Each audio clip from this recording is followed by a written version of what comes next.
Welcome into our lives. And welcome to the Expanders Club podcast. We're so happy to have you. Join us as we embark on a journey of deep exploration, soul searching, and asking the hard questions. With the goal of truly understanding the most aligned, empowered, and purposeful versions of ourselves. We want to live an extraordinary life, and we're willing to dig deep to find out what it takes. Buckle up. You're about to meet a new version of yourself, an extraordinary one.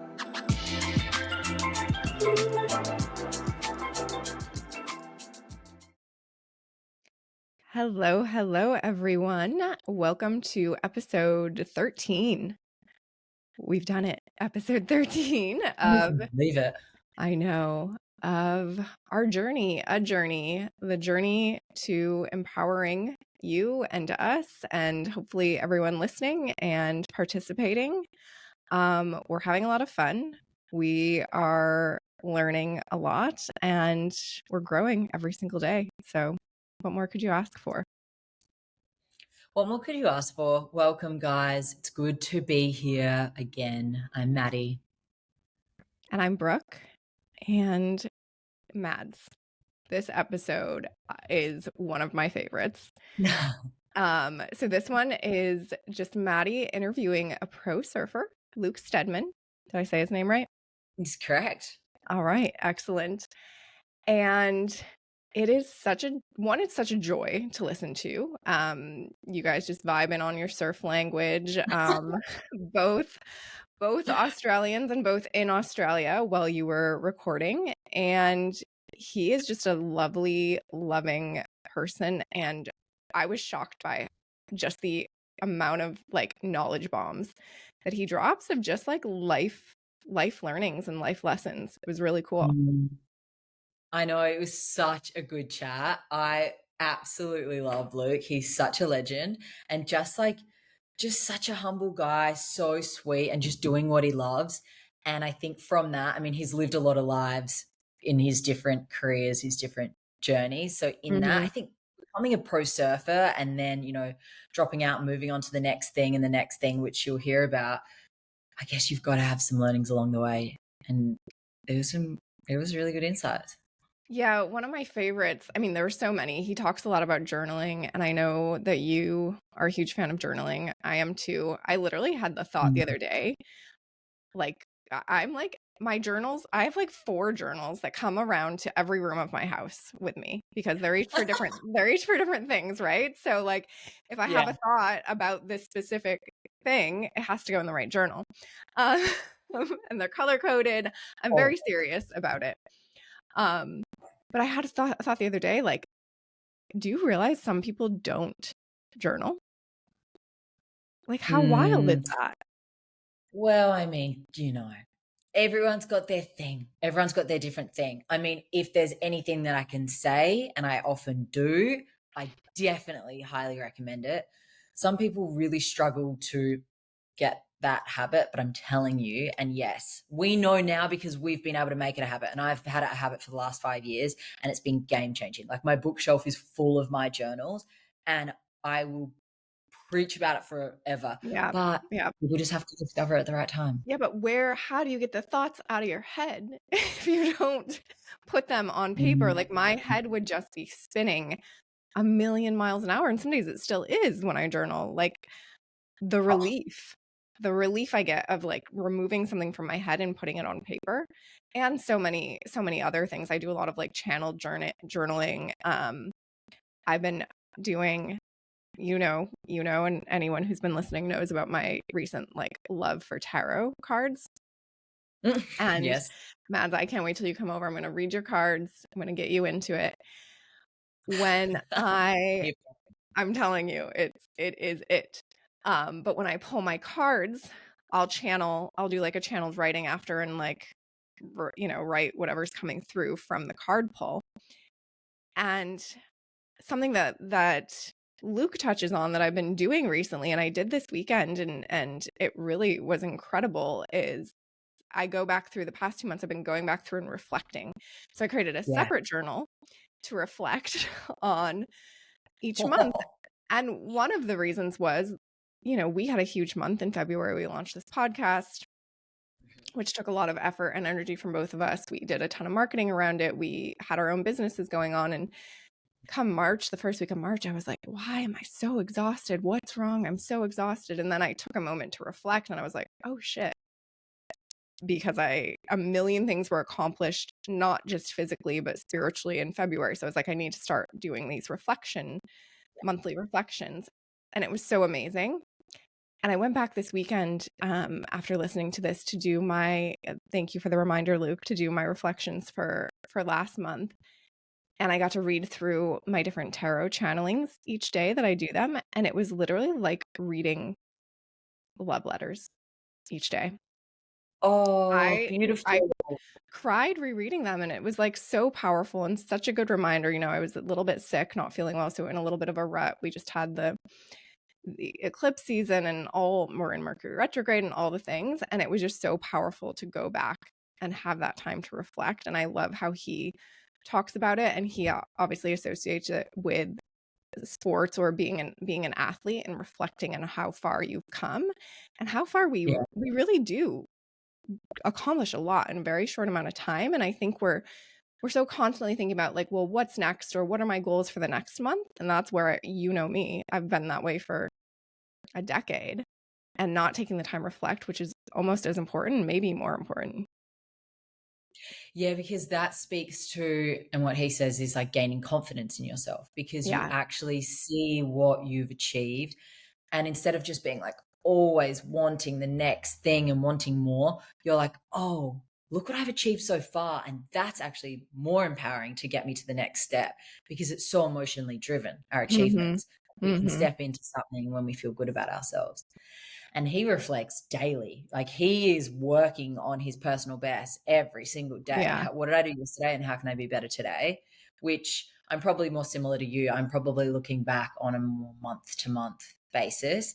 And sometimes I go back and read journals from years ago. And not only is it just like fun, I'm like, what was going Who is on? this person? Who is that girl? Which I love doing. It's both like reliving pain and reliving pleasure. It's like it's an emotional journey, but I think it's powerful. Yeah.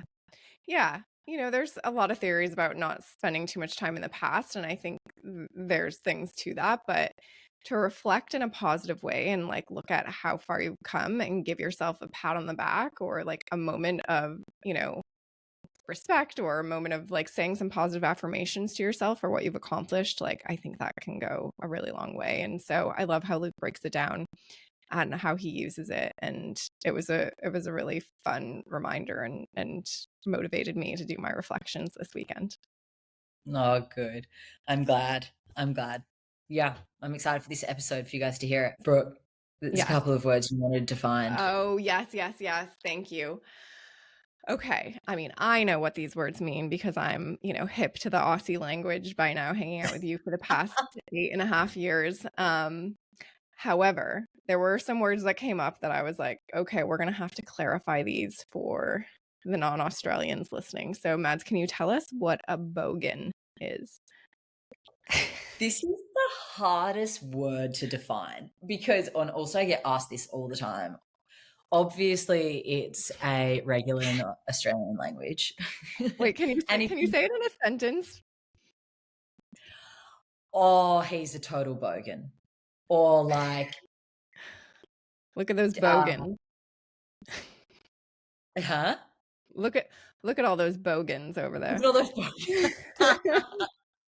Yeah. I mean, when you're going down to, and I don't know where bogans. It's when you're on a Venice beach. Oh fuck! Look at the bogans. Full of bogans. When you're going, I mean, they're all around Australia. They're everywhere. It is.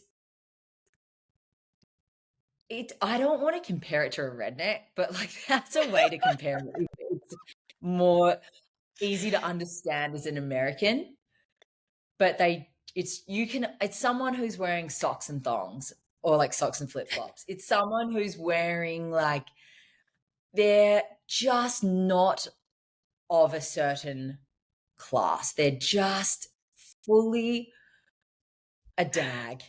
which also Okay, dag. that also does not help. You can't explain the word bogan without using more Australian lingo. It's very challenging. It's bogan. Yeah, like a bum kind of, but like not necessarily a homeless person. Like they're just a bum, right? But Yeah. more. Yeah, well, okay, if you want to look at the Oxford Dictionary, it's an uncouth or unsophisticated person regarded as being of low social status. Some bogans yelled at us from their cars. Oh my Mm. God. I like picture someone in, like you said, socks and sandals with like baggy jean shorts on with a wife beater that might have some holes in it, like smoking a cigarette and drinking a Mountain Dew with like a backwards hat on. Yeah. Yeah. That's it. That is the picture you need to understand. What's funny though is like I would Perfect. have usually said like socks and Birkenstocks, but honestly, like that's so in fashion and everyone's I fucking wearing know. socks and I know. Birkenstocks I and know. Crocs everywhere. So So it's not even bogan anymore. Like that's the star. it's a fine line these days, especially in West LA, between bogan and cool. Mm-hmm. That's Bogan exactly, chic. yeah, the bogan chic is a look. Bogan chic. All right, the other word was grommet. Use it in a sentence and tell us what it is, please.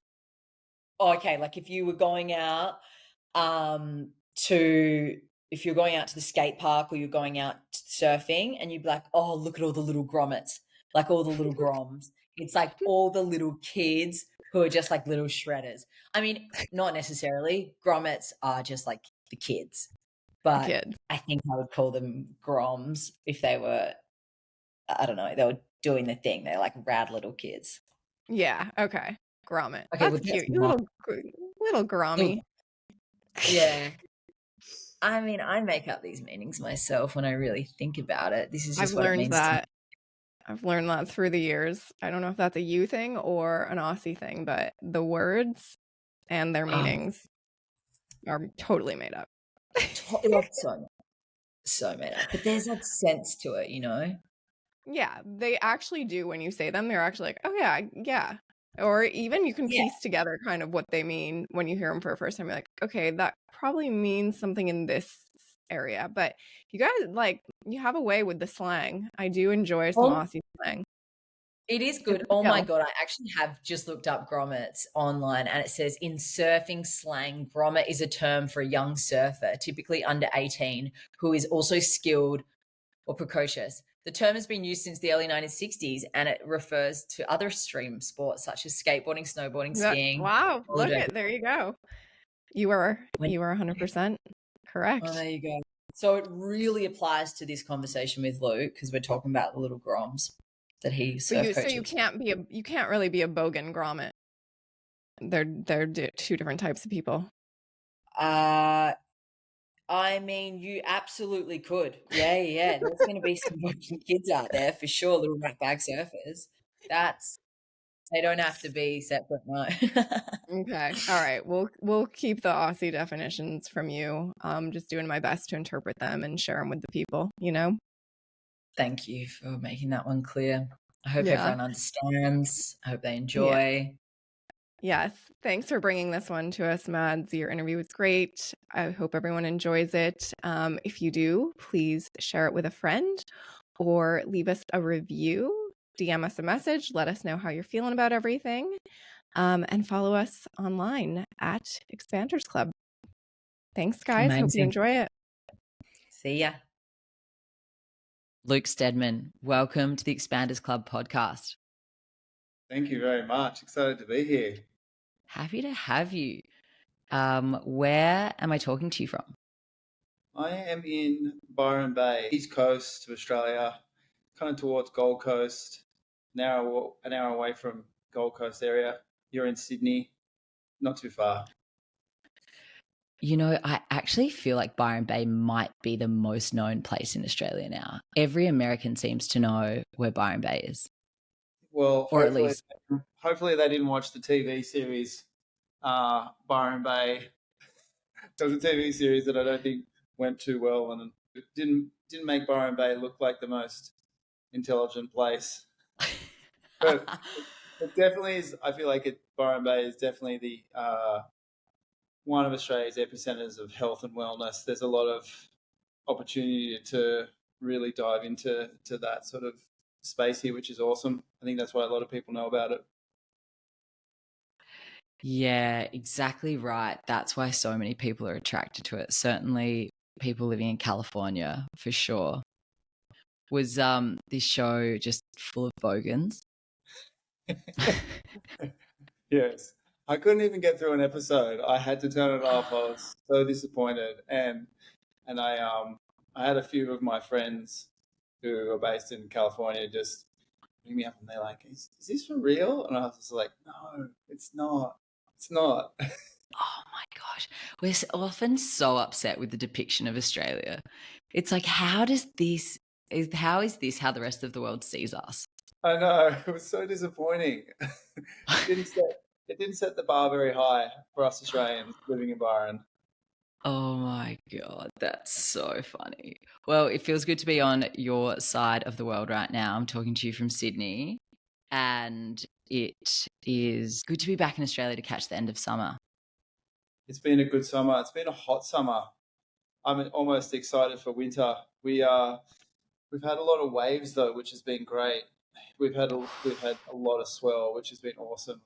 I'm a surfer and I'm a surf coach, so it's been a great summer for myself. Been catching lots of waves. The water's been incredibly warm. I've got two little kids, so I've been going to the beach and been pushing them into waves. They're very little, but there's lots of opportunity here for surf journey, progression, the start. Doesn't matter how old you are, how young you are. There's an area here which you can start your journey. So I've had a really great summer. Oh my gosh, I love that. I feel like that's anyone's dream, just to live in a surf town where you can just surf whenever you want. You're bringing up a family, teaching your kids to surf. I guess Yeah. let's start from the beginning, because you are a surfer. You were a pro surfer, and I want to know how you became a pro surfer. That's like the dream for anyone, I feel like.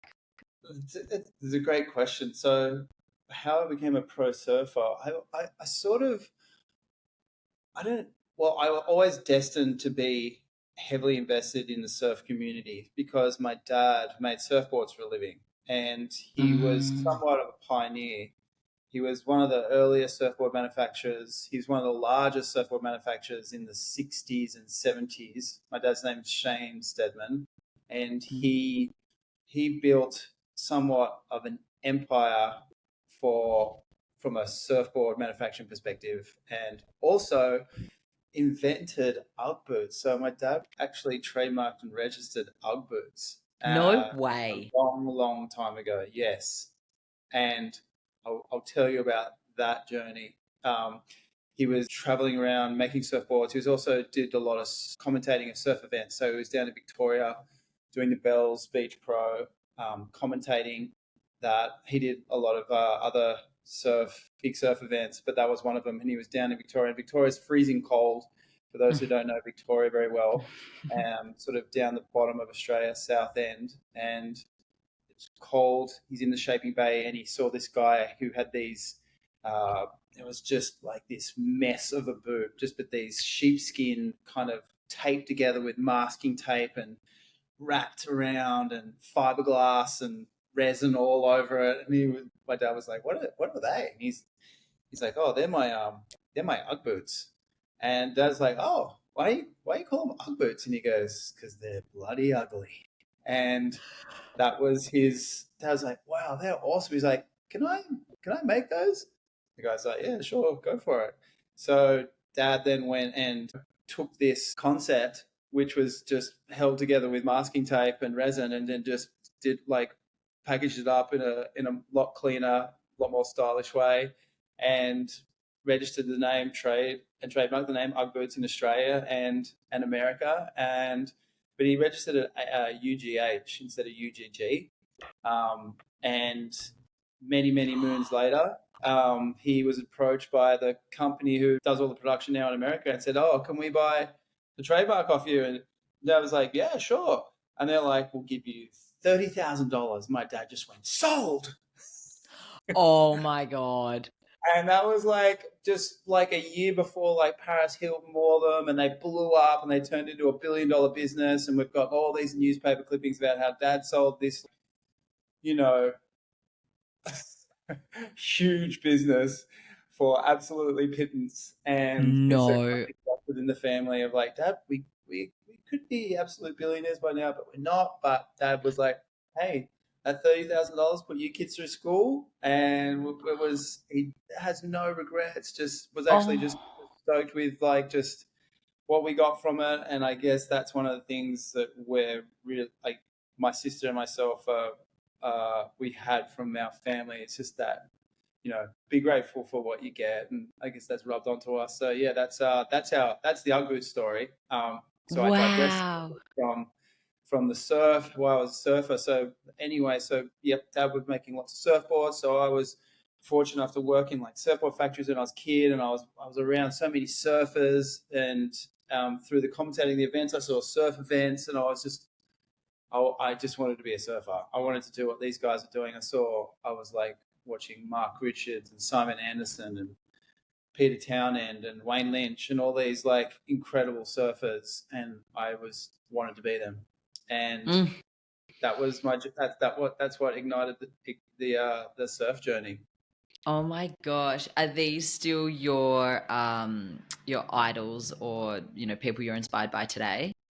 Well, yep. So Tom Carroll was one of the surfers. He was very, very young when my dad was doing the commentating, but he was coming up through the rankings, and he was kind of one of the guys that gave my dad permission in a sense to sort of invest into allowing me to do it, because my dad had a conversation with him and just said, hey, Tom, do you think Luke has the potential to go on and be a professional surfer? Do you feel like he could make a living from this? And I'll never forget the story. Dad was saying that he was talking to him, and Tom just went, when he asked the question, Tom just sat with it for a moment, thought about it, and then just went, yeah, I reckon you could do it. And then that was the time where Dad was like, okay, I'll support you in what you want to do for a period of time.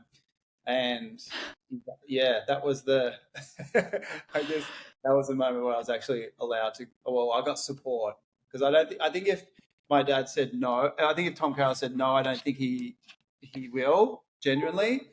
I mightn't have gotten the support. No way. Tom Carroll, thank you so much for your words. You did not know the power of them at the time. No, he definitely didn't. But so I'm really grateful for his advice to my dad. Oh my goodness. And so how old were you at that point? I was probably in my late teens, early 20s. Like just at that pivotal moment where it's, you know, you're finishing high school, kind of unsure of whether to go to university study or jump into, you know, doing. I would never have done a trade. I was always wanted to be a pro surfer, but I was always I kind of like had, I sort of wouldn't mind doing what my dad was doing, which was a form of journalism. And I had like contacts with journalists, and I did a few work experiences at Channel 9, which I quite enjoyed. But my heart was into being an athlete and a professional surfer. So that's where I wanted to go. Oh my gosh. So you then went on to travel the world, become a pro surfer. How far did you get? My best result was 10th in the world.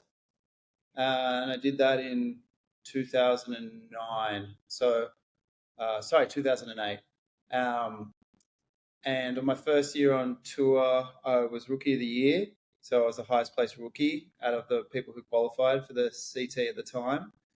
But it was a challenging road to get there. Like I was on the WQS, which is like the qualifying series, and I did that for close to almost 5 years. So it was like a lot. That's a big, heavy grind. It's like a consistent year of like just traveling and competing week in, week out. You could do a lot of events at that time, and it's all changed now. But back then, you could just travel from country to country to country to country and do every single event and gain enough points to qualify. And that's eventually what it took. And I had some, some moments where, I lost a sponsor through that time. I got told, I was writing for Quicksilver at the time, and they just said, "Oh, we're gonna stop supporting. We thank you, appreciate it, but you're 23, 24 now, no, 25 almost, and we're gonna put the brakes on. Good luck with everything." And I was devastated. I was like, "Oh my gosh!" I was getting quite close. I was like 25th at the time. You need to make top 16. I was getting quite close to qualifying. And then I got that. And I guess that was the catalyst that really just inspired me to actually do everything a lot better than I was doing. And I did. And I knuckled down. I researched. I got more thoughtful about my approach to all my areas of training. And I took on new coaches essentially in other areas. So found a mental coach, I already had a strength and mobility coach, then found a surf coach. I was like, I'm not leaving this field until I know I've exhausted it and put 1,000% into all the areas necessary. And with all of that support, I qualified the next year. And that was it. Then I was on tour for 6 years, and it was great. Wow, what a beautiful lesson, that you decided to invest in yourself and fully commit, and it really paid off. Whereas, maybe at that point you could have quit. Yes, and I feel like that comes down to the point of actually the knowingness of that you can actually qualify, or allowing yourself to have the knowingness of doing whatever that is you want to achieve. And you're giving yourself permission to lean in 1,000%. And I think that's the one thing that really helps is, and letting everybody know as well that that's what you want to do. So support's really important. You can really benefit from outside support. It's really helpful to have. It's challenging to do things on your own, and it's okay to put your hand up and ask for support. And I feel like that was one of the things that I wasn't very good at. I feel like I was so determined I could do everything on my own, but really I wasn't, and I needed help. So asking for help was really important, and that was a big factor. And then also putting it out there that you're going to qualify was also felt really risky for me. I was like, "Ooh, that's that. What if I don't?" That's the question. What if I don't do it? And being okay with if you don't qualify or if you don't reach your goal, then that's okay. But as long as you really put in 1,000% into all the areas, which we just sort of covered before, there's nothing wrong with that as well. But I just feel like, that whole saying, where there's a will, there's a way. And I guess the older you get to, the more determined and the more smarter you work and better you work. And you can, I didn't have the most surf talent. I wasn't the best surfer when I was growing up. I didn't win any of the junior contests. I was always coming I never made finals, but I was just really determined, and I was fortunate enough to have support. That's so beautiful and so lucky, because I guess working through that self-doubt is so hard to do. I mean, did you have a lot of moments of self-doubt? Yes, always, a lot, consistently. But I ended up working with a wonderful man by the name of Michael Martin, who was the head of the Australian Institute of Sport in the psychology department. So he would work with all the athletes on how to overcome, exactly that sort of moment where you don't believe in yourself, or you feel like you're hitting a roadblock, or you're not feeling confident. How do you build confidence? So I was fortunate to work with him, and he was really gracious with his time. He never charged us. He just loved surfing so much, and he just wanted to help. I worked with my best friend, Jared Howes. We worked together with him, and we both qualified. And a lot of it was, I think, came down to his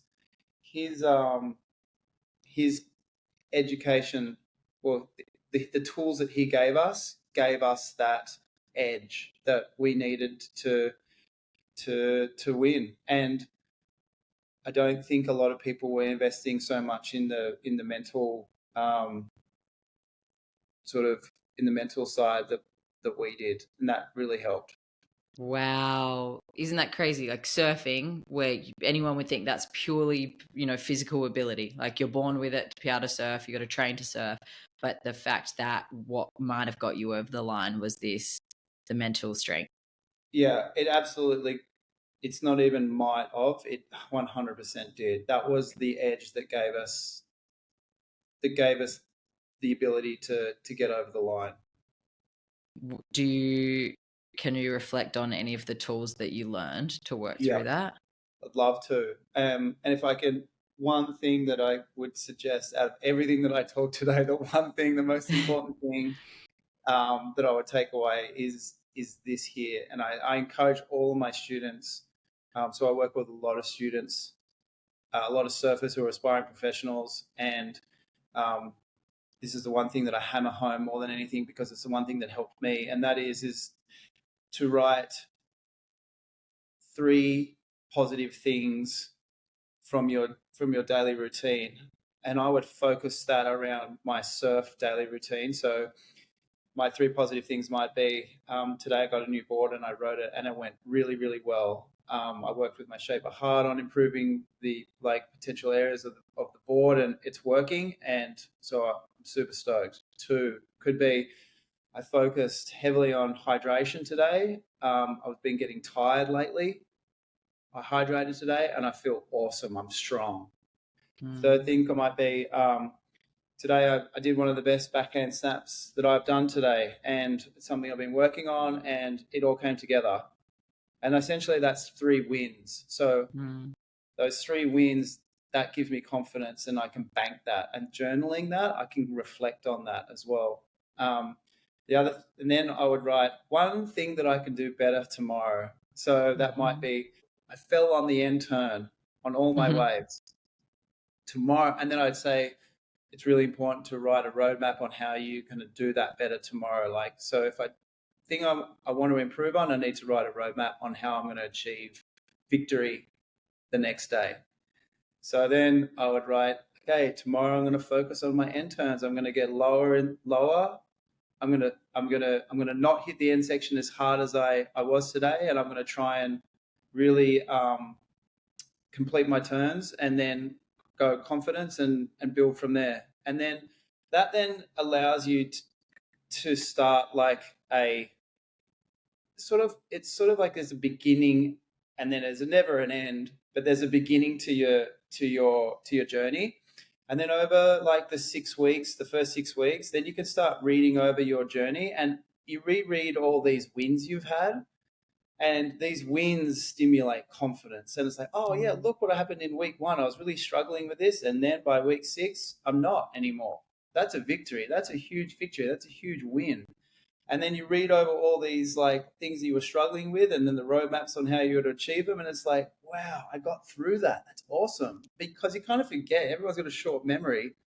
You don't realize all this work you're doing, but rereading this journey it gives you confidence, and confidence is the one thing that motivates you and allows you to reach your goals. Confidence comes from past success. So if you're reading this success tape as you go along, you're a lot stronger.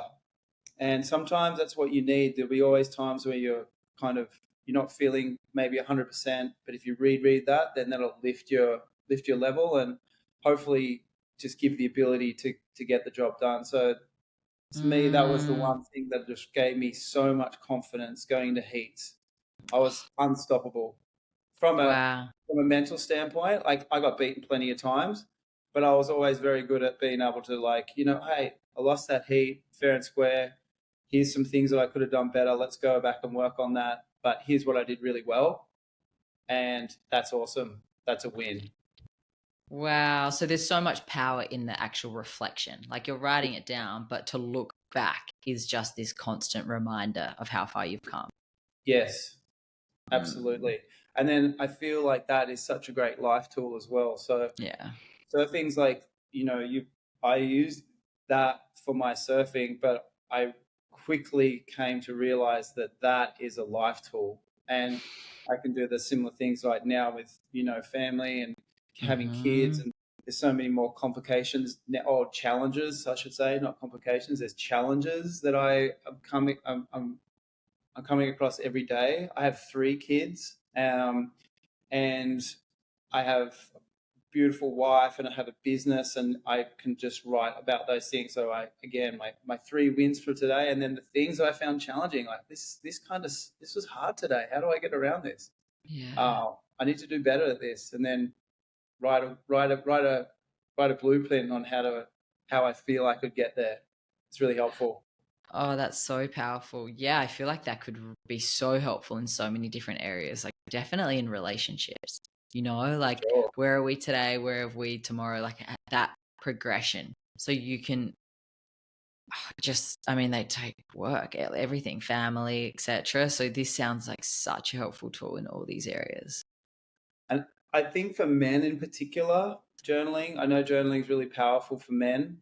I know it's great for women as well, but from what I've heard, and what all the research I've heard, men are kind of they we struggle a little bit to voice a lot of opinion, or voice Mm. a lot of like the internal kind of noise.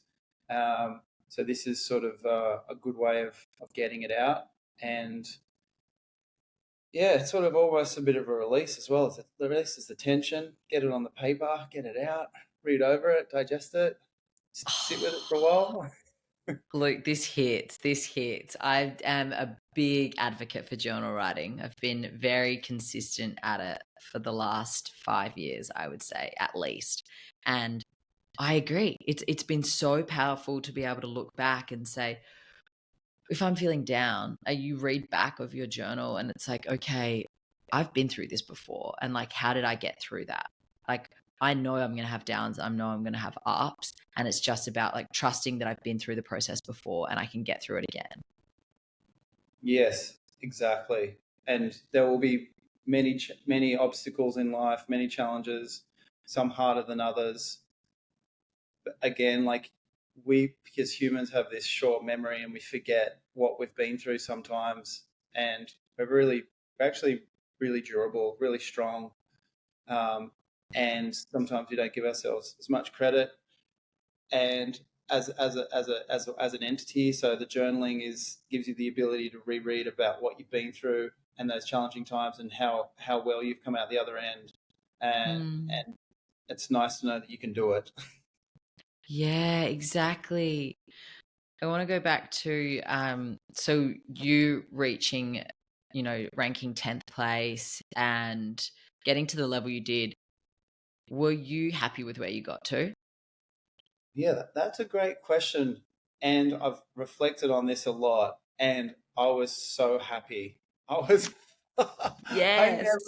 I never in like all my, when I was growing up, I never felt like I was going to get there. I never pictured myself, being 10th in the world, making top 10. That to me was like too far of a stretch. And now I sometimes think, oh, I should have really focused on making top 5, allowing myself to feel like I could get top 5. Maybe you won't get there, but maybe I could have got 7th or 6th, or maybe even I could have got top 5, because I didn't I didn't I didn't really allow myself to uh, to visualize that was potential. And I wish I did. I Mm. was fortunate enough to learn that, it's worrying about results and placings isn't going to make you a better surfer, but focusing on the process and focusing on how you can be the best surfer that your ranking or your contest kind of how well you perform in an event. And that's what I focused on. And I didn't really need to focus on. I didn't focus on the rankings. I just focused on that, and the rankings came, which was great. Uh, but I do believe that like if I visualize on a little bit, or if I allowed myself to visualize and focus on a higher ranking, then it's quite possible that I could have gotten higher. But I'm so grateful for where I got to. My journey as on the tour was incredible. I experienced so much awesomeness with friends and family, and I'm just grateful for that I got the time that I got there. Oh, that's so beautiful, and beautiful to be able to celebrate. I get that you always think like, what else could I have done? But what a beautiful achievement, and that you can recognize how good it was. Yes. What would you go back and tell little grommet Luke if you had the chance? I would. Surfing's a really, not just surfing in general, but any form of professional. Well, I guess in any field as well, doesn't necessarily need to be sporting, but you can sometimes get really selfish. It can be very. It's all about you because you're competing. The only person that's going to do well in the event is you. You need support to help you there, but at the end of the day, you're the one that's going out there. You're competing in the event. You're putting the jersey on. Once you catch the wave, it's up to you to get the score that you need to get to progress and win. That's the goal. So it's very self-consuming, and I feel like I would tell my younger self to be open to supporting and to be less selfish, because that's one of the most I've found that now my most rewarding moments are when it's not about me and I'm helping support others and I'm giving them the tools and giving kids, like friends, family, students, giving them the support they need to help them get them where they need to get to, because I feel like that in turn that helps me. I actually feel like I'm a better surfer now. I surf better in some areas. I surf better now than when I did when I was on tour. There's a lot that I don't. I'm not as I'm 47. I'm 48 this year, so I'm not as dynamic, and I'm probably not as mobile as what I used to be. There's some areas of my surfing that I don't do. I don't go for any big airs anymore. I definitely want to maintain a strong level of fitness, but I definitely know there's some areas of my surfing that's better, and it's because I'm open to helping others and not being as selfish about myself anymore. I feel like that's a big one. Wow, that's interesting, because surfing is a bit of a selfish sport, right? Like, you're in it for yourself. You want to catch the waves, and you're all out there and you're like fighting for the waves, and you're like, I'm going to get this one. Yeah. But it's the same, not like a team sport when you're competing with a team and you're supporting the team and you have a job and you have a role within your team. That I felt like that's what we missed out as being an individual sport. I would have loved to have had that because I feel like I really excel in that environment. Mm-hmm. But it was all about you don't have that when you compete. I guess neither does a sprinter. Yeah. Neither does a lot of there's so many athletes that are doing it on their own. 100%. But that's a beautiful message. And now, you're having the opportunity to be able to share and support others, now being a surf coach, right? Yeah, for sure. And what a gift for you to be able to give that back now. And I know it's really powerful because I just watched the Bells event and I could see, like the Colapinto brothers. There's a crew and the Brazilians have been so supportive of one another for a long time, and that's why they're doing so well, because they've got the power of a country behind them, and that's a lot of momentum. That's a lot of support, and you only get that when you group and band together. And now I'm watching the Colapinto brothers and that whole San Clemente crew. They're banding together, they're supporting one another, and it's awesome to see. And it drives and it pushes you to perform at your ultimate best when you have that support. It just naturally does. because you're competitive, you want to perform your best, but you also got the support of others. So do you think you're saying that's Brazil that does it well? Brazil does it well, and now America, and I think all of the countries now have really realized that that's such a powerful tool to have, and as well as that, like I think the Brazilians have a strong faith, so they can lean into that. So they have the power of their crew, their support team.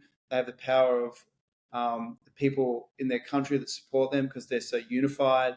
They have the support of their faith, which they like lean into heavily. And I know that that's a really powerful tool as well. So there's lots of other ways you can gain support from rather than there's lots of other ways you can gain support, and that's I feel like those guys have done really well to tap into that.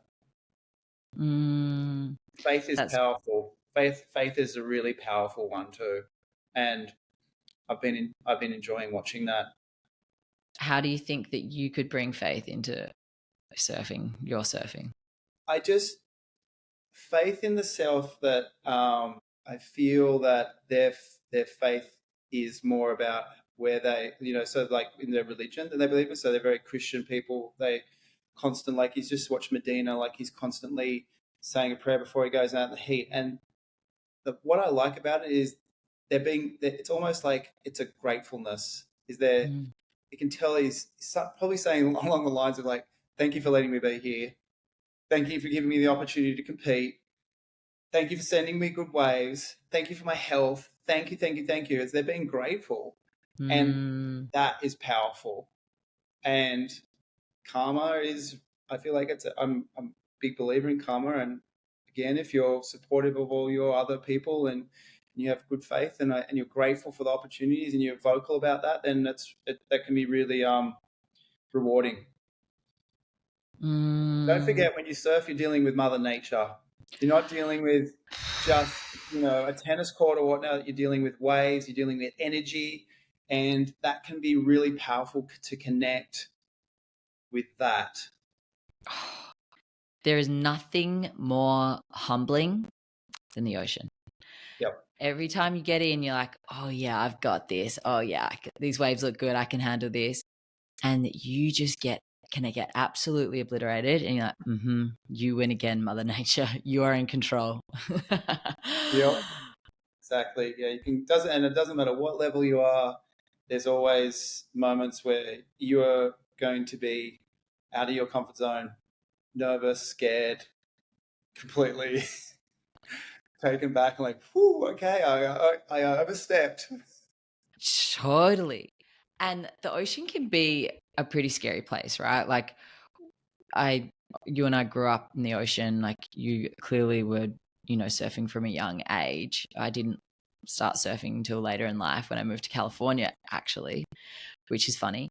But people who maybe haven't grown up around the ocean and they want to surf, like how would you help them approach that? Like actually stepping into the ocean and becoming familiar with it?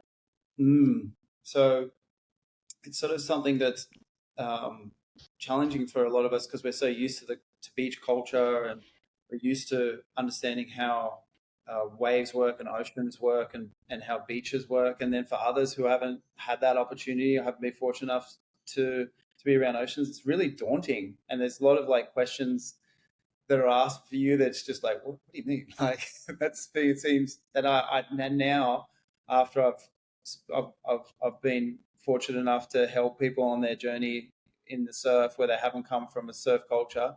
So there's a real sort of nice way to go about learning and understanding about how waves work and how the ocean works. And I guess I do that a lot with so many of my younger students. I work with so many kids, and ocean knowledge is really important, and it's great to help them learn about wave size and how the ocean can be really strong, and understanding the limitations. And the ocean's such a good teacher in itself. And when you're older, sometimes it's a bit of a harder knock than when you're a kid. So a lot of times older, it's like, oh, I can take care. No problem. I'm out there. Let's go. And you're like, I don't know. It might be a little bit bigger than what you feel it is. Like from here, it's different when you're underneath the wave looking out of it than when you are standing on the beach. And they're like, no, I'm good. I'm a strong swimmer. And get out there, and it's just like, get me back to the beach. Like my comfort zone. I want to go in, and that's happened a few times too. But that's part of surfing. Yeah, fully. You just have to get used to it. You just have to practice. You just have to get familiar with it. And start slow, and don't bite off too more than you can chew, and be okay with like not going out if it's too big. It's okay to say no. Far out. Yeah, exactly. Don't be a tough guy, because have you ever had anything like a really scary situation? No. I would never entertain it. Unfortunately, here too in Byron, there's great places. There's always sheltered areas. Like Byron's the easternmost point of Australia, and we have this one beautiful wave called the Pass, and there's a lighthouse there, and it's like whales pass by there twice a year when they're doing their migration, and you get to see it from the top of the hill, and it's beautiful. And the Pass is just like this most epic place for absolute beginners to really great surfers. It depends on the wave size, of course, but there's always an area where you can just, dip your big toe in for the very first time sort of thing. And it's really safe, and it's a great place. Really fortunate to have my kids grow up here and start their surfing journey here. Did your kids want to surf, or did you have to sort of encourage them? This is, I feel like your kids just want to, they get used to seeing you do things, and they want to do it. Yeah. So we have an ice bath, we have a sauna and an ice bath. I train a lot, and then I constantly in the sauna, constantly in the ice.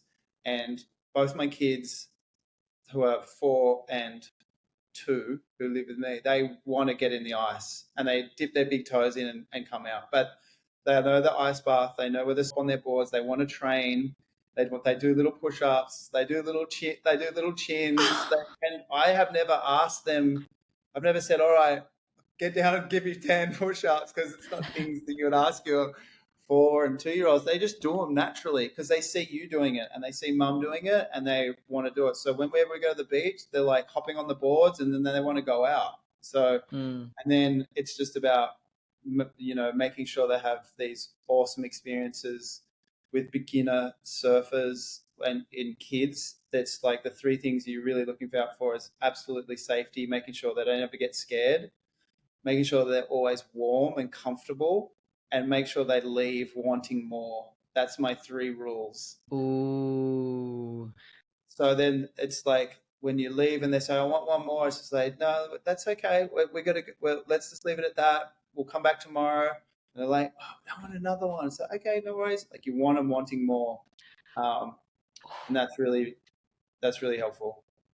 I like that, because if you sometimes when you're like, oh, just one more, it's almost like on the ski slopes, like the last run of the day or the last wave of the day. It's the one that breaks your leg. And that's actually happened to me before. I broke my leg on the last one. And it is smart, because once you have that fear factor, or you've pushed yourself too far because you're too tired or whatever, then it's like, oh, then there's resistance to get back in the water, and you're too scared, and you might not do it. So I like that perspective. Yeah, and any parent has probably got stories where if the kids have a bad experience, they're just like, "No, I'm done. I don't want to do that." And then it's 12, 18 months from getting back in the water again when one of their friends really wants to do it, and they're like, "Oh, I'll do it if you do it." And then they get back into it. Generally, that's what happens. So I would like to. I've never been pushy. I'm a big believer in the kids will generally do what you do. So if you're doing it all the time, they're going to want to do it. Fortunately, I'm a surf coach, so they want to do it all the time. I bet. Leading by example. Yes, yeah. But I put my like I've got like a little safety vest, and I've had Malachi, my little man, and he's been on a board since he's been 1, and I just put him in the vest and hold on to it, and just tiny waves and hop on the back of the this big thick board and just hold on to him, and off he goes, and he just loves it. What a life. Yep. What a little guru. Yep. He's That's going to be a awesome. pro. Well, I think he's a goofy footer, which is a bit concerning. Like, Oh, we live on damn. bright point breaks. Please do not be a goofy footer. Oh, no. Please be Oh, a natural no. footer. Yeah. Mum's a goofy footer, so that could be why. Oh, damn, Mum. Oh, my God. That's so funny. Okay, so now after you finish your... Wait, what was your decision? How did you make your decision to retire from being a pro surfer? So I injured myself really badly the year I finished in the top 10, and I took a year off. I took like 6 months off. I dislocated and broke my toe and tore all the ligaments in the toe and broke the plantar fascia plate and had to have surgery on my foot, and I couldn't get in the water for a long time. And I was 35 at that point, and so I was really old to be on tour. Like, I didn't qualify until I was 26. Mm. And when I qualified for the first year, and then I fell off tour, which was really hard. And then I had to do the QS, and I got back on tour again. So I was sort of on and then off. And then for the next 4-5 years, I stayed on tour every year. And then when I took a year off for injury, the year I came back, I just had lost a bit of interest, and I felt also the year off, I lost momentum, and I didn't feel like I was competing at the level that the guys around me were competing at. And also, I was 36, and I was just starting to lose a bit. I've been doing it for a long time, and I felt like I achieved my best result, and I wasn't going to do any better. So I was starting to lose my momentum. So I fell off tour, and then I completely just hung up my boots straight away. I didn't have any desire to go back on the QS, and I wanted to get away from surfing for a minute. Wow, you literally did it. You exhausted it for yourself for a bit. Yeah, I'd had enough. Yeah, fair, especially with an injury, and then it just kind of rattles you, and you're like, yeah. And what an achievement! At least you can be so pleased with where you got. Yes. And then, so what did you step into then? So then I dove into fashion. What made you step into fashion at that point? So when we were on surfing for a living, we always would be endorsing products for sponsorship. And I used to work really closely with all my sponsors. I used to ride for Mambo for a long time, which is a really iconic Australian brand. And I loved working with them because they were really open to suggestions with the design. And I used to do events. I did charity event, which was awesome. We did that for 6 years, and that was raising kids who are just going through tough times. And we raised a bunch of cash for them, like $60,000 over a period of time, which was awesome.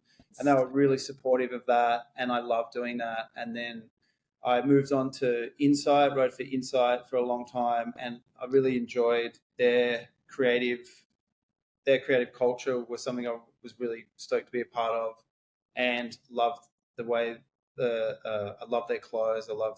I wanted to create something like that, and I thought I could do a really good job. So I went into fashion. When I hung up, I was always like, I can do this, no problem.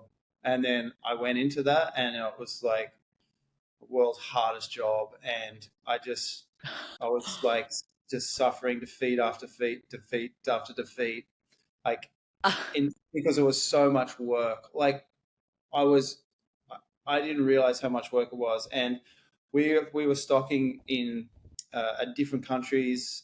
We were in China, Hong Kong. We were in America, and Australia, and some European countries.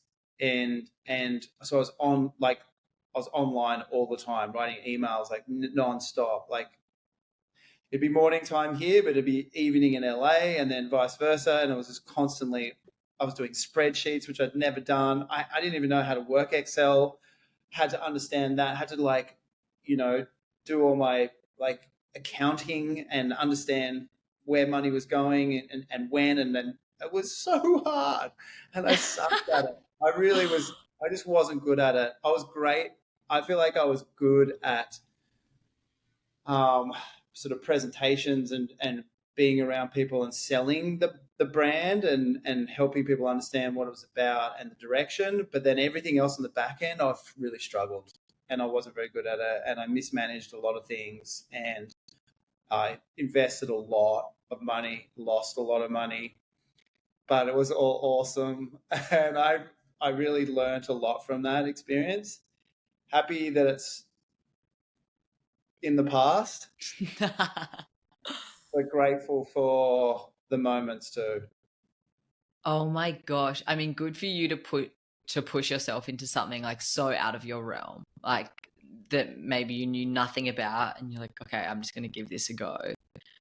Yeah, it's a risk for sure.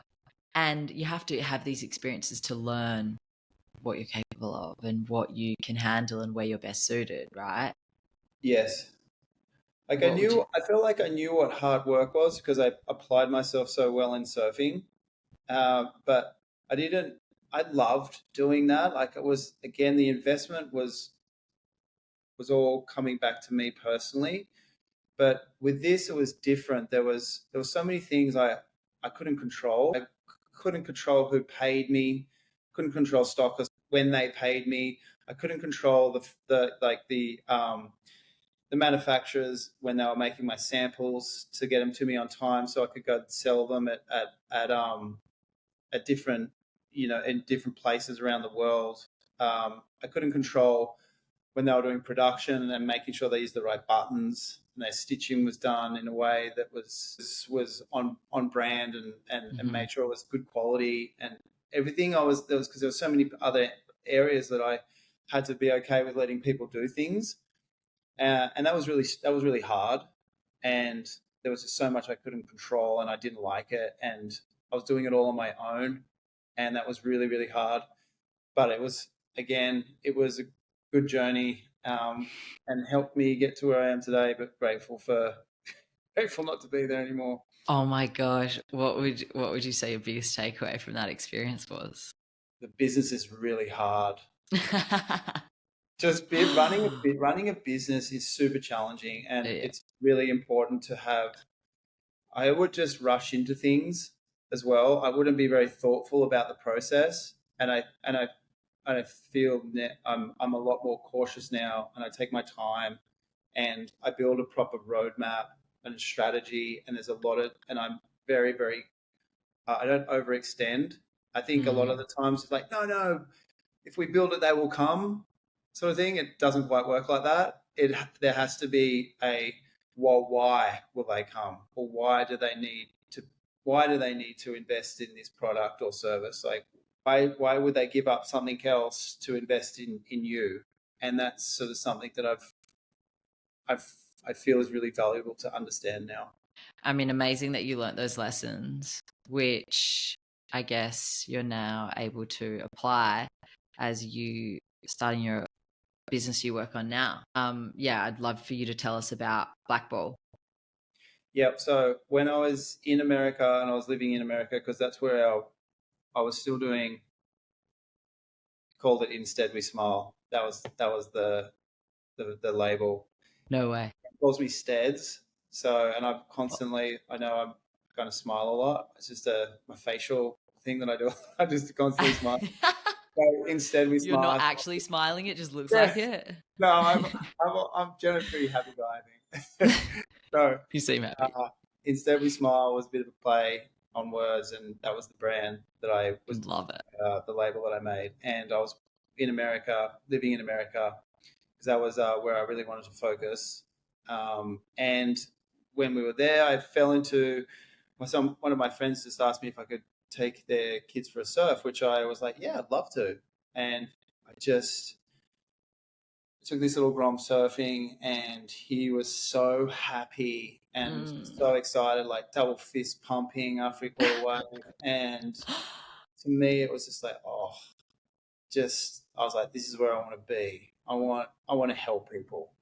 I want to help get reactions. I want people to have reactions like this little kid.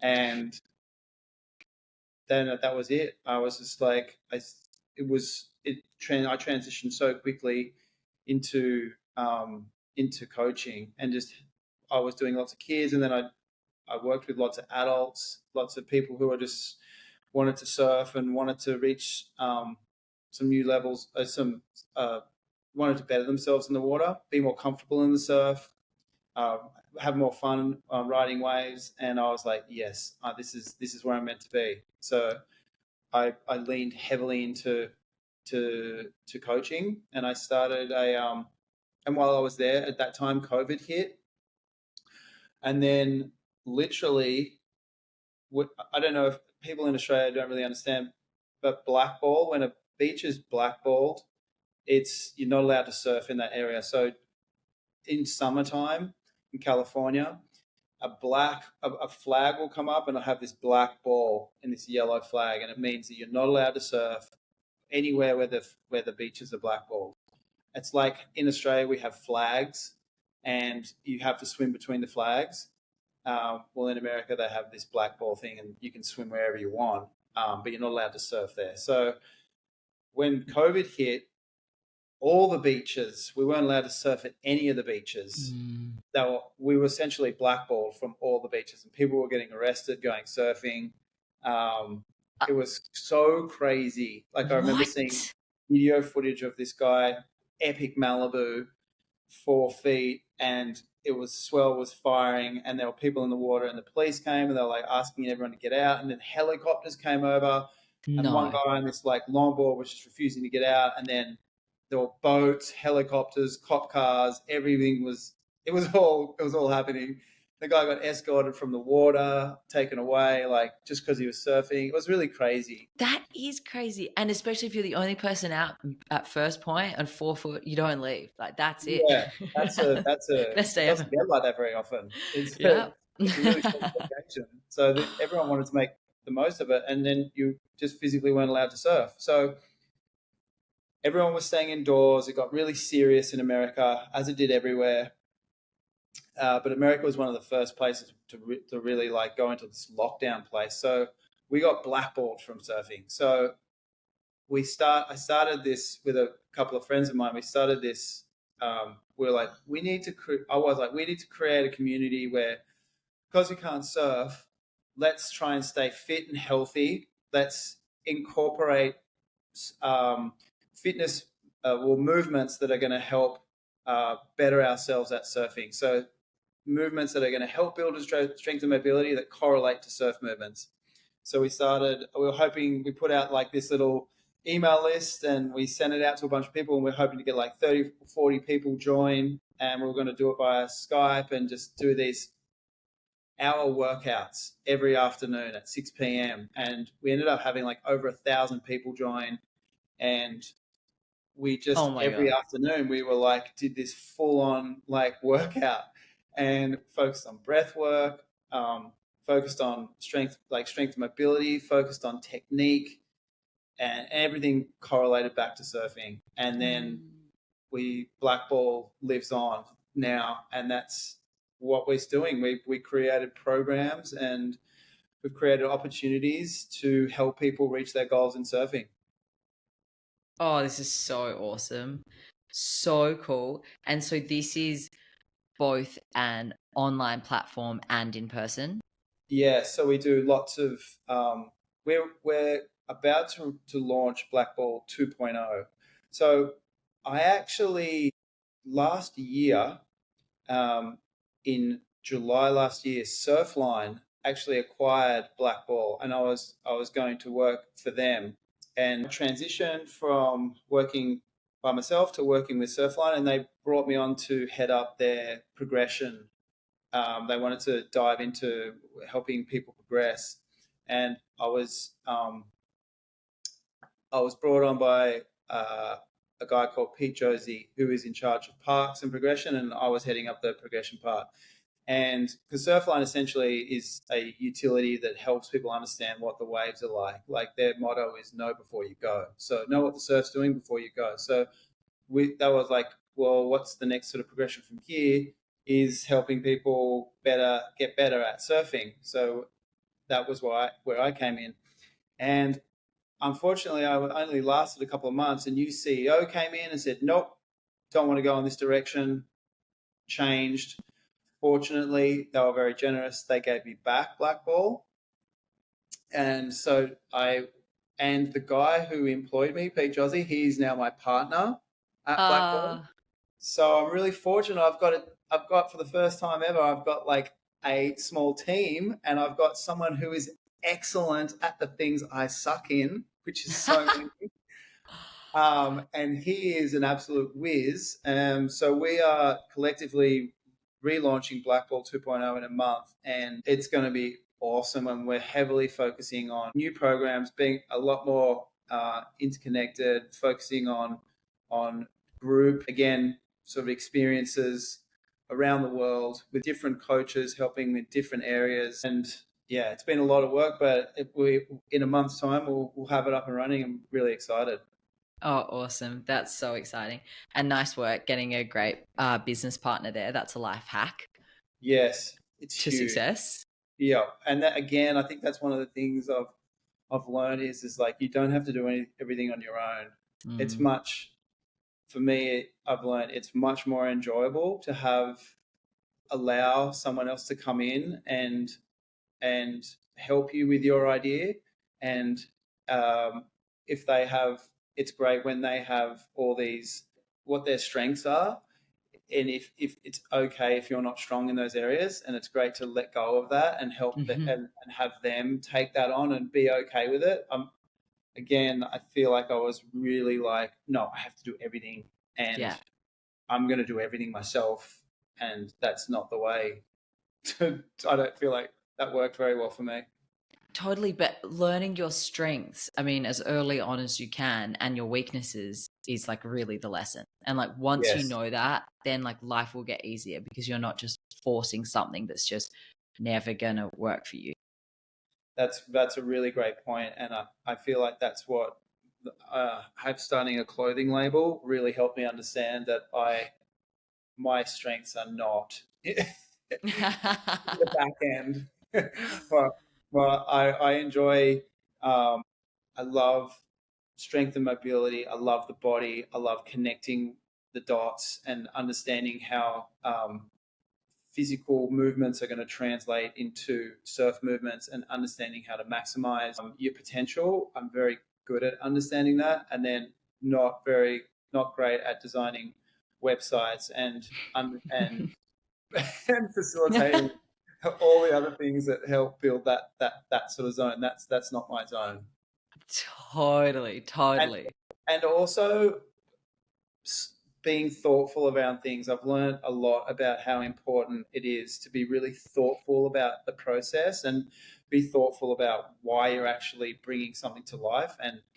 And that whole question of that why is understanding the why is really important. Yeah, I love that. That's an important one. Who would you say that Blackball is for? Blackball essentially is for anyone who's looking to better their surfing. Essentially, Blackball is a way in which you can invest and enjoy. Like if you want to become a better surfer, Blackball will help you get there. If you want to better your physical self, be able to come back from injury, avoid being injured, enjoy surfing more, that Blackball will help you reach your goals. Yeah. And you can be at any surf level. Any surf level. We really focus heavily on the beginner to intermediate, because those people are a lot more inclined to put their hand up for help. Like a lot of people are from a beginner level is like, I'm a beginner, I need help. We want to help you. We want to be able to help you take shortcuts and get to a level as quickly as possible without having to do all the, do the hard lessons yourself. And that's what we put a lot of thought and time and energy into mapping out, is how can we help people in the shortest space of time have the most fun possible. I love that, because that's what surfing's all about. Yeah, having the most fun. Having the most fun. And so you're also a strength and mobility coach. Yes, I did a lot of I got certified in several strength and mobility practices. I love the body. I got into jiu-jitsu. I've been doing jiu-jitsu for a long time. I got into something that I completely sucked at, and it was really, I hate confrontation. I was really bad at it. And I was actually got to the point where I was like, I need to do something about this, because whenever I get into confrontation, I kind of curl up in a ball. I get super scared. Wasn't confident. Didn't have confidence to stand up for myself, even if it was just in a conversation or an argument. Not so much a physical confrontation, but even just a verbal one. And yeah, it was awful. So I got into jiu-jitsu, and that was one of the best things I've ever done. I didn't get into that till I was 36, 37 years old. And now I'm a brown belt, and I'm focused on just every day going to training and just enjoying myself and learning new things. It's the best. I've got my kids into it. Old school discipline is something that I feel is really valuable, and kids can really learn from that. And coming onto the mats and letting go of your ego is something that was really challenging for me, and I feel like that's challenging for everyone. And I feel like the principles around jiu-jitsu are really, really valuable. Yeah, wow. And would you say it's helped you with confrontation? Absolutely, 100%. Yeah, and it's not the fact that it hasn't. It's just helped me be confident in my beliefs around what I'm doing is okay. So if I'm not talking about getting into confrontation on the street about, hey, someone being aggressive towards me. It's more about confrontation with, if someone was like, hey, that's not the right thing to do, or that's wrong. I'd say, actually, hang on a second. Like, I feel it is the right thing to do. Here's the reasons why. Tell me why you don't think they are. I would be like, oh, okay, cool, run away. I'd get really nervous and stuff. But now it's more about just understanding how to deal with those situations and being comfortable in them, and not freezing up, not saying things you wouldn't normally say, not saying the wrong things, just taking your time, dealing with the situation and being comfortable being in it. That's what I found this has helped me with. Wow. Yeah, that is powerful. That is powerful. And great to be getting your kids into it young, because it feels like not only is it the physical aspect, it's like the personal strength, and like that brings so much confidence to yourself, like both your physical and mental self. Yes, absolutely. Spike, my eldest son, who's 15, he is a black belt in Taekwondo, and I remember taking him when he was a white belt. He was 4, and he's so cute. He's a little gi. He's a little white belt. His hair up in a ponytail because he had long hair. He still does have long hair, and it helped mold him. And this teacher was 82 Korean who lived in Waikai, Master Chow, and he is a weapon and just about an awesome teacher. The kids really enjoy discipline. They kind of conform to it. They enjoy it. They like it. And he had a great way of giving these kids the discipline they needed at the particular time to help them in their journey. And they kept coming back, and they loved him. They love him. Hugged him after every session, even though sometimes he'd like rouse on them a little bit. Just like, look, Your parents are like working hard to bring you here. You need to come and you need to commit to the practice. That's why you're here. Don't come and be lazy. Don't disrespect the art. You know, Yeah. that's it. And the kids will be like, oh, yep, sure, yep, yes, sir. And it was great. Wow, that feels like a good lesson for kids, for sure. So good. So good. And my kids go to jiu-jitsu here in Byron Bay at the academy, and all the professors are they're so gentle. Hmm. They're great teachers for where they are now. I mean, they're only 4, so it's not about jiu-jitsu. It's just about turning up.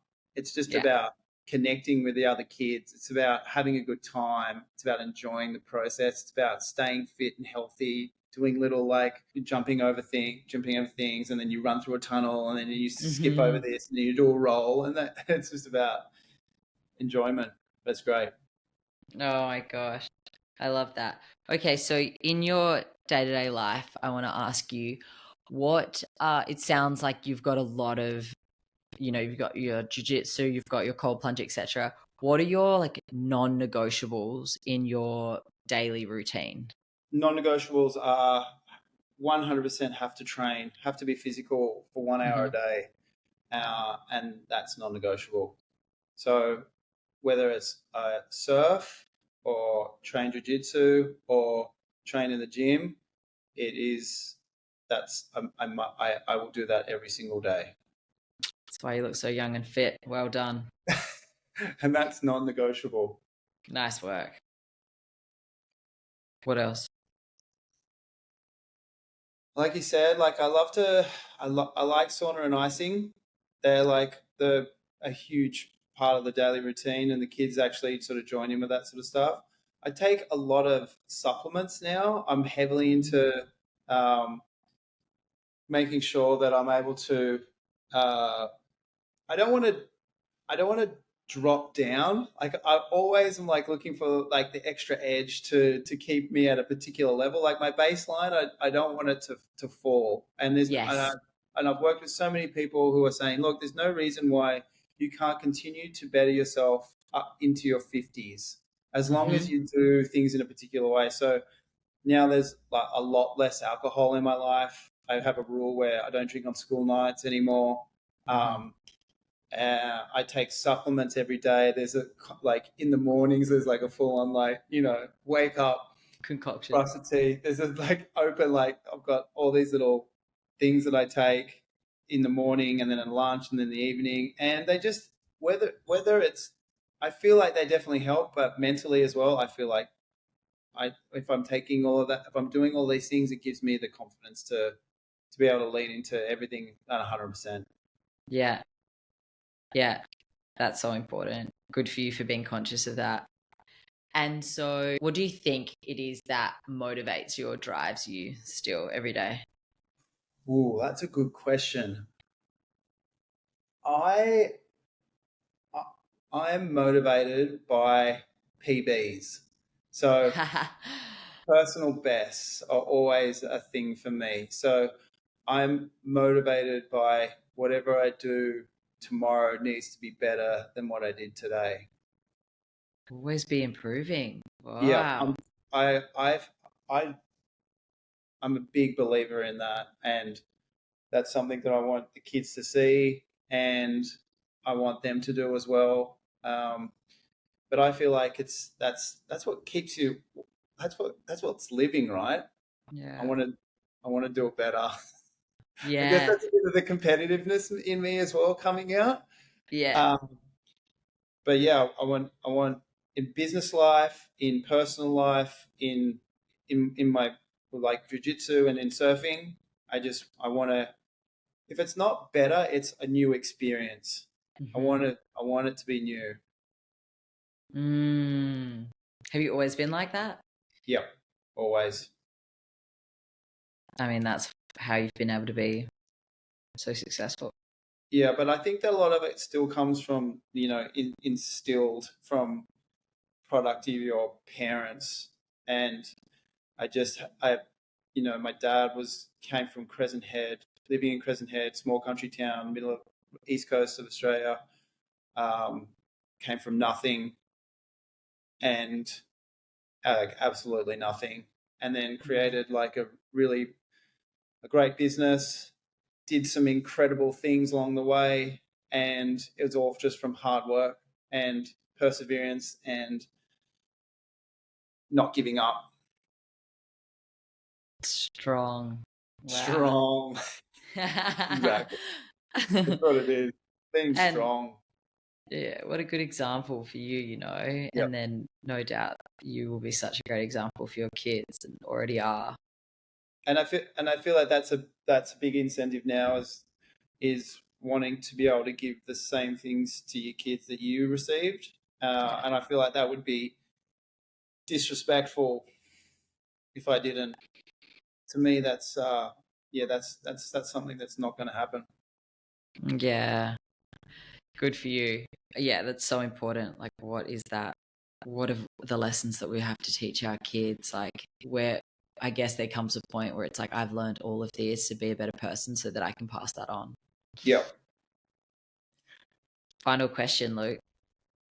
So, give me a word or a sentence for the 3 stages of your life. So, a word or sentence that describes your past self, your present self, and your future self. Past, present, and future. Okay. What comes to mind from my past was selfish. I feel like I was pretty selfish, and I feel like a lot of my results came from being selfish though as well. So but I know I was selfish, and I feel now I'm a lot more. I feel like I'm selfless now, because now I just want everything is about my family. My number one. Kind of emotional.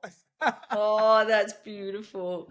So I see it. I feel the love. That's so beautiful. They're my everything. So selflessness, and then for future, I'm still working on that. I don't what the future brings. I guess I'd love to, what I hope to be, just 100% supportive. Whatever the family wants to do, I would love to support them on their journeys like I got supported. You can't ask for more than that. Wow. No. What a guy. Where do you think that could lead you? Is that like different places in the world, or? I think that's kind of that's the surprise is part of the enjoyment, and I think that's kind of the exciting thing about the future, is not knowing, the unknowingness, but knowing that you're going to be okay with supporting and being there the whole time is going to be fun. What a way to end. Gosh. Big heart shining through. The selfish surfer just steps up. Just a selfless, loving, supportive family man. What a journey of self-growth. Yeah. That was crazy. I guess that's the thing about becoming a parent, which being a parent changes you. Just everything. You can't be selfish when you're a parent. It's impossible. I feel it's really hard, but I guess that's one of the beautiful things about just growing up. And fortunately, I'm lucky enough to have a family, and I think it's helped mold me into, I'm hoping, a better person. Oh, wow, that's beautiful. It's making me want a family. Yeah. Oh, I've got some friends staying here at the moment, and I'm like, is this like kind of killing the mood for like, were you guys wanting kids? It's a bit of a and they're like, no. It's hard, but it's so fun. 2 and 4, man, I'm in the trenches right now. It's full on. Yeah. It's so good too. It's good too. That feels intense. Yeah, I mean, the good with the bad, right? I mean, you see the challenges, but it's also to just see the love that you can share. I think that's just like nothing's better than that. Well, thanks so much for having me. I really appreciate it. I've had this was awesome fun. Oh, Luke, And, you're amazing. yeah, So it's been awesome to have you. having me. Thank you for sharing everything today. Super stoked. No worries. All right. You can follow Luke along. What's your Instagram, Luke? So you can follow us along at surfblackball.com. And I'll make sure that supply you with nothing but awesomeness. Oh, mate, this around guy's surfing. entertaining. He's a picture of health. You definitely want to follow along. If you're interested in getting into surfing, guys, Luke is your guy. And yeah, thanks so much. We'll see you later. Thank you.